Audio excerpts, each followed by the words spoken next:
Ladies and gentlemen, I just finished watching House of the Dragon Season 2, Episode 1, titled A Son for a Son.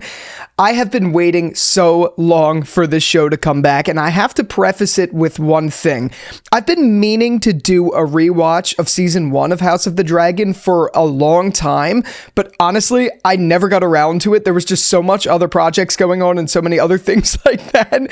So this show came up really quickly, and watching this episode, I'm prefacing it for a reason, but watching this episode had me kind of confused about a lot of things, so you're gonna have to forgive me in advance because I'm not really well versed. It's been a little bit of time since I've seen House of the Dragon Season 1. There's a lot of names in this show, guys. There are so many characters to deal with. It's very hard to fathom. I'm going to be butchering a lot of that in this video, so I have my handy dandy iPad here to help me with this.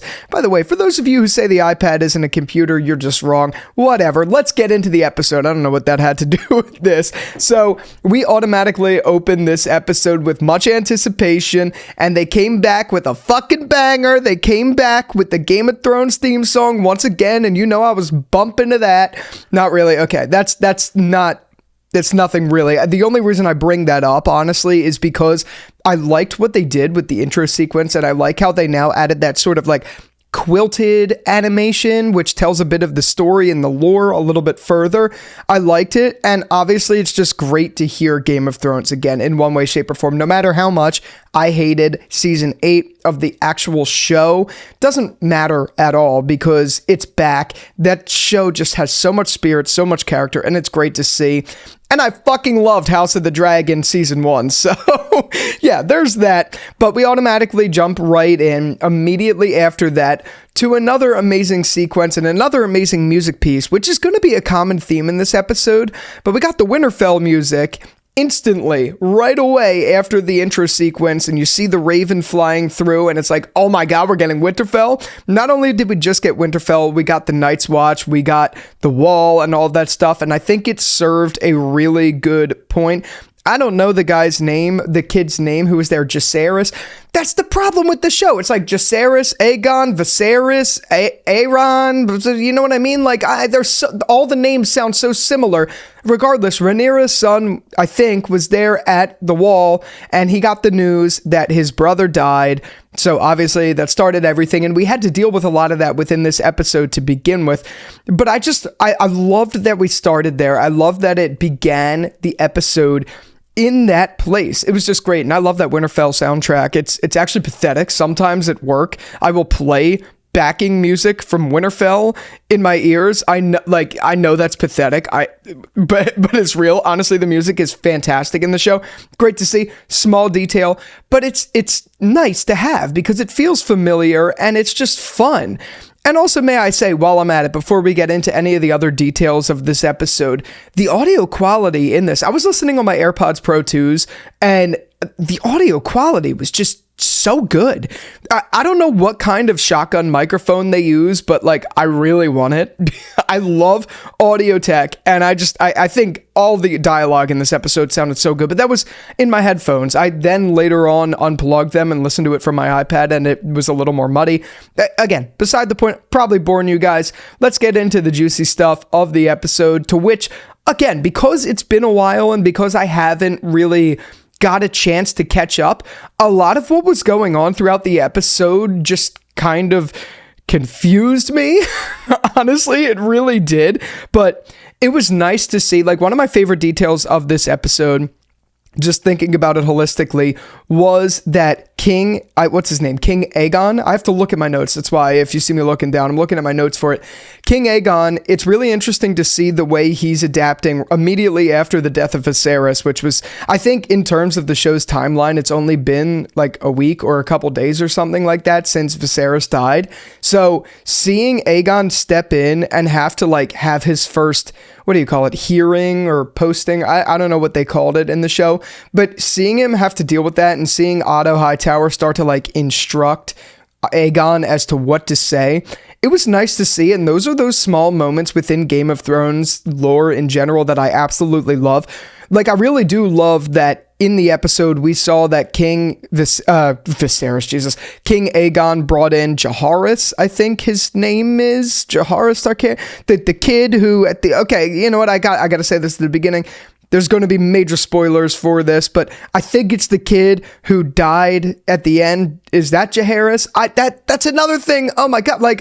You guys are going to roast me in the comments. There's just so many names. There really are. There's so many names to deal with here, which is also crazy. While I'm at it, it's also crazy that there are this many names, because in terms of the scale, this show is relatively small. You know what I mean? Like, there's not as big of a cast as there was in Game of Thrones from before. So it's interesting to see, like, we have all these different families, but in here it's much smaller. So you have the Hightowers, then you have the Targaryens, and that's really it. Like, you have Castle Black and stuff like that, but that's a smaller detail. It's just crazy that all the names, like, I don't know what George R.R. Martin was thinking when he came up with these names. He's like, that one sounds good. Let's just do another, like, let's change it to a J instead of a V or something like that. Because it's all Daenerys, Viserys, Daenerys. Like, dude, come on. Like, give us a little bit of a break. Like, why can't you name, like, one of them Rob? Like, seriously, I know I'm going off in this episode about that, but I'm dead serious. Like, it actually impacts the show for me. But that, like, what I was getting at is King Aegon and Jaehaerys' whole thing where, like, he brought in his son Jaehaerys into the hearing meeting or whatever it was, and it caused a distraction. But then later in the episode, you see that he has to judge all the people and stuff like that who come in for all sorts of things. I like that early development, and I like that we're getting to see it. And I even like later on in the episode when you see Alicent and Otto talking privately. I like that they, like, break into that dynamic. I really do. If you guys couldn't tell, I'm a little intimidated by the show because there's so much going on. I enjoy every minute of it. I'm gonna need to rewatch this episode though, because I'm like a little confused here. But regardless, I liked another detail about this is I liked that Rhaenyra only had one line of dialogue in this entire episode. Like, this episode was really heavy because you had to deal with all of the grieving that you had from what happened at the events of season 1's final episode. So you have all of that to deal with, and you have essentially the preparations for war and what broke the camel's back, which is Daemon's orders to have those two guys go in, which they tried to kill. I don't know his name. Who's the one with the eye patch? Tell me in the comments. Daemon tried to have him killed, but the two idiots ended up getting Jaehaerys killed. I'm so hyped to see where that goes. I am, like, so hyped. Clearly that is the straw that broke the camel's back, and they're going to, like, really an all-out war. And I'm so excited. No, I have not read the books or anything like that. I haven't read any of this, so I don't really know what happens, but I've watched YouTube videos about people explaining some of the things that happens. And if what I understand is true, then this is really going to kick things up into high gear this season.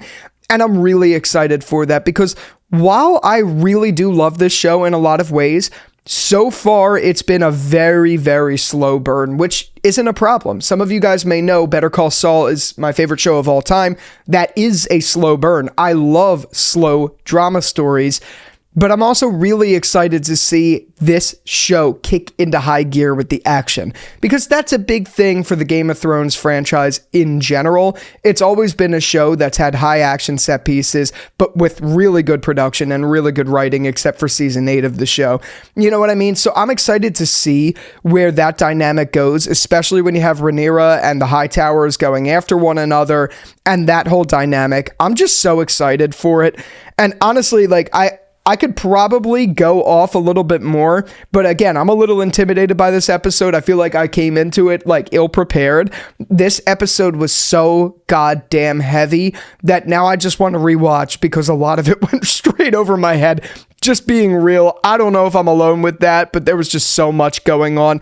The ending was crazy. The only other note I have to share is that although I think it's good for the story, you could definitely feel the absence of Paddy Considine as Viserys. You could definitely feel it, because I wholeheartedly think that he stole the show. Like, he really did. He absolutely stole it. And even young Rhaenyra, whose actress's name I'm forgetting off the top of my head, they both killed it. They were so good. I'm upset that they're not in it anymore, but you needed that to set up what's happening now, so I could, get behind it. I think Emma Darcy is the older Rhaenyra. She is a phenomenal actress and killing it as this role. But their presence, specifically Patty Constantine, and I think it's Millie Alcock is her name, they were just so good in the roles that, like, not having them was something I felt. Not necessarily in a bad way, though, because Otto, Alicent, Rhaenyra, Daemon, they're all incredible characters. So it doesn't really matter, but it's just something I've noted. But yeah, I'm really interested to see where this goes. This was a phenomenal first episode. I need to rewatch it because a lot of this went right over my head. And I was trying hard to pay attention, guys. I was trying really hard. I don't know if it's just late. I don't know if it's the ADHD. I don't know what it is, but a lot of it just went right over me. So going to have to rewatch, but these are my feelings right now after having just watched it. Let me know in the comments what you thought about this episode. I can't wait to start a healthy conversation down there. And yeah, bye.